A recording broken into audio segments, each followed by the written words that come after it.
Hi guys. All right, we're going to get a little bit of a intro to the Activity 1.2 Exploring What's Vital. These are the notes that are posted on the website, and I'm not going to go through all of these with you, but just know that these are posted individually so you can see each individual slide talking about experimental design and going through the scientific method and things like that. So these are things that you should already know. But the big thing that I want to talk about before we get to the scientific method controls and variables is I just want to talk a little bit about the independent, the dependent variables and the controls and things like that. Okay, so when you take a look here, when you get to the design stage, we need to design experiments that are clear and easy to follow, easily repeated. Those are really, really important that you can repeat your testing, okay?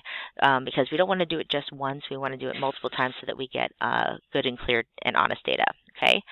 So in order to identify your variables, all right, a variable is a factor in an experiment that can change, okay? So some of these things you're going to be able to change yourself, and then some of the things are going to change as a result of what you did. So just to kind of clarify some of these are things you're going to have to write down on your worksheet. So make sure that you're paying attention, or you can pause and stop and kind of write these down if you need to, okay? All right, so right here, here's one of them. Variables or factors in an experiment that may change. That's definitely something you should write down, okay? Now we're going to talk about the difference between these two, the independent and the dependent. You should be somewhat familiar with these from science class. I like to refer to them as the independent instead of the manipulated. I don't know why. I just kind of prefer that one. But the independent variable is the one that is going to be controlled by you, the experimenter. Okay, so these can be things like, time, how long you run the experiment. Maybe if you're doing an underwater experiment, you can control it at sea level. You can do it at 10 feet underwater. You can do it at 100 feet underwater. Okay, maybe you're controlling the temperature. Maybe you're controlling the amount of light. Okay, whatever it is that you are in control of, that's your independent variable. Okay, your dependent variable or responding variable, that is what is changing as a result of your independent. Okay, so a lot of times you can just say this is what you're testing. Okay, so this is going to be directly affected by the independent variable. Okay, well, I don't know why that's like that. Let's change that right here. Hello. It's not working. Okay, anyway.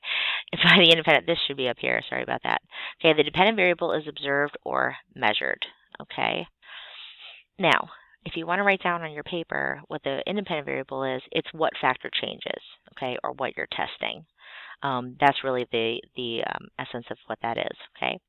Then a control is really, really important for a scientific experiment because this is going to tell you what's normal, all right? This is so you have a frame of reference. It's essentially anything that is just going on as like kind of business as usual. So, you always want to have a control so that you can see what is normally happening, and then you have something to compare that to see how your experiment has been changed, or how the outcome might be different from what is normal. Okay, so I have a little sentence here that has really, really helped me, kind of get through things here. So, if you use this sentence, the dependent depends on the independent. That is something that is really going to help you with figuring out which variables are which.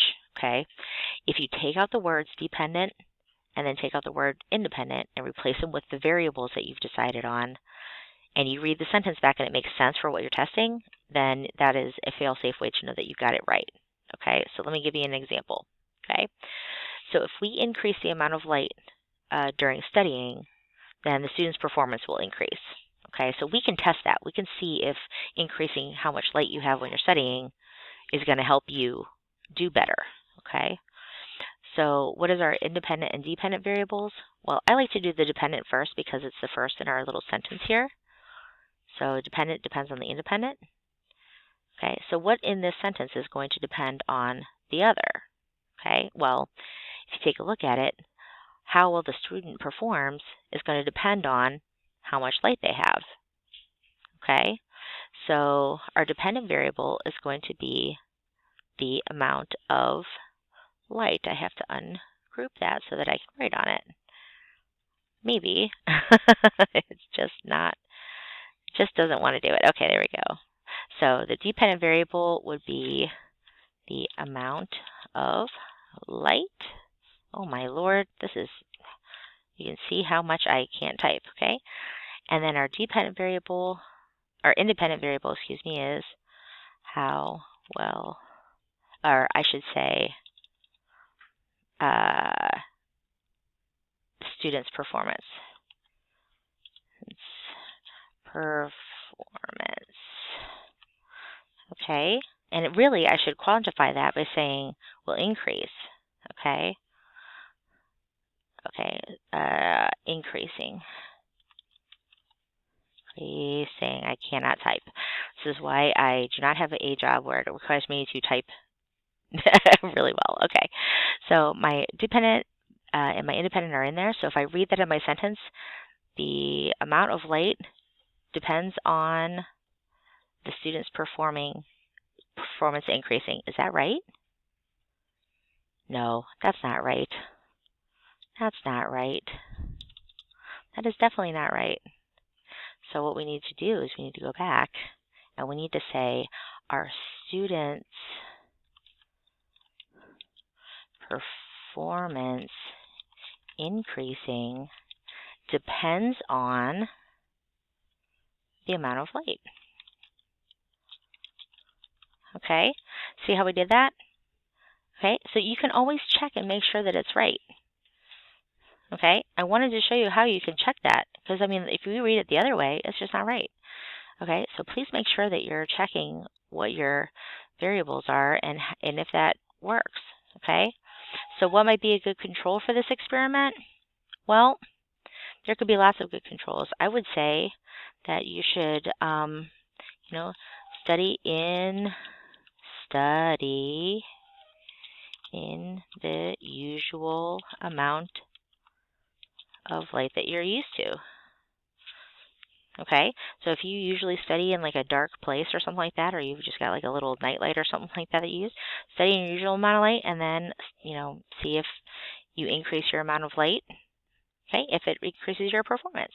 Okay, so that's kind of how to go through the first parts of these. Okay, now I'm going to click over to here. Okay, and I want to show you this little handout that we've got here.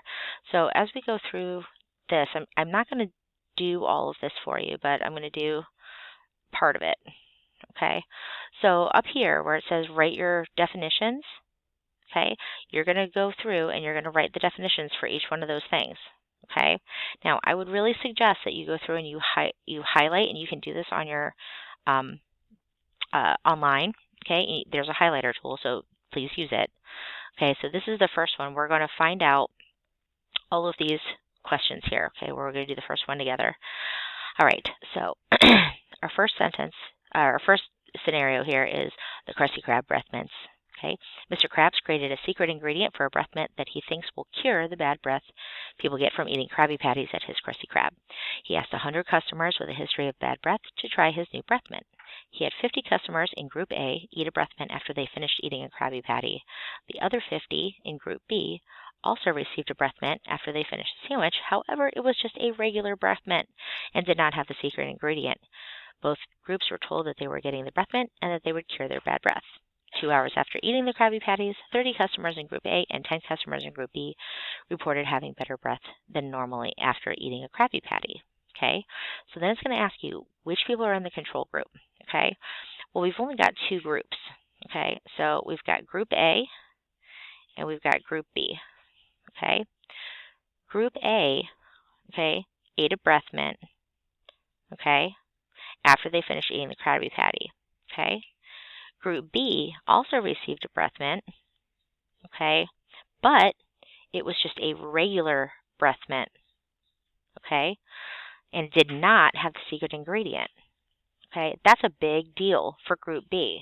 Okay, so if I'm going to do that, okay, I'm going to say Group B here, okay, did not have the secret ingredient. That's a really, really big clue there. Okay, so the people who are going to be in our control group are going to be the ones that were just normal. Okay, so everyday things. Okay, so normal group. So out of this one, which one had the normal breath mint? Okay, that one is going to be, group B, right? Okay, because group B did not have the secret ingredient. Oops, my pen's running out. Let's try again.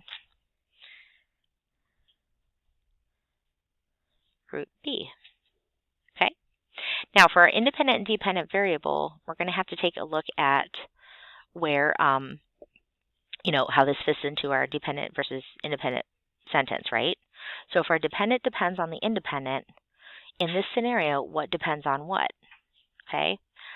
Our choices that we're trying to figure out if that secret ingredient cures bad breath, right? That's what we're testing. That's what we're trying to find out, if the secret ingredient cures bad breath. Okay? So if I were to write this in our dependent, depends on the independent, which one depends on which? Okay, well, in this case, the dependent is going to be our bad breath. Okay? Bad breath. Okay? That is going to depend on what? Okay, that's going to depend on whether or not they have the secret ingredient.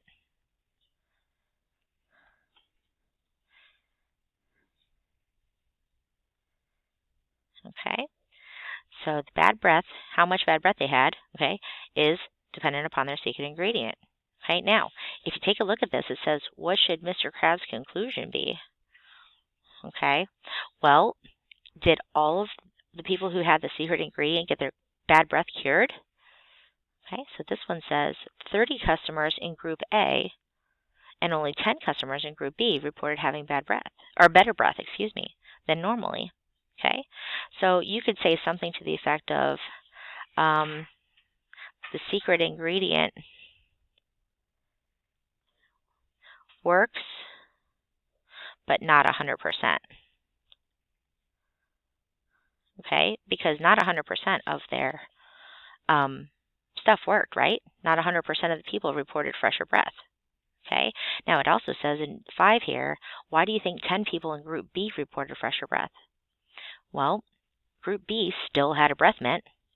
Okay, you could say they still had a breath mint, a mint, all right, which mints typically, cure bad breath, right?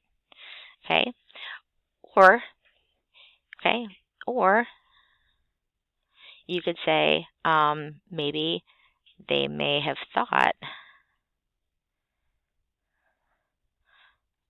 they had the secret ingredient. Thought they had the secret ingredient. Okay, and that's something called the placebo effect, but we won't go into that. Okay, so this is how you're going to go through, and you're going to answer the other 3. All right, I did the first one for you, so that shouldn't be too hard. Go through and answer the other 3, the Spongebob Clean Pants. Okay, Squidward Symphony, you're really going to have to take a look at the results here and really think about that. And then the Super Bowl, same thing. Okay, you're really going to have to read through these and think about what's going on here. Okay. All right. I'm hoping that was helpful to you. And if you have any questions, please email me here at school. And hopefully you'll be on your way to being successful. Okay. Take care, you guys. Have a good day. Bye-bye.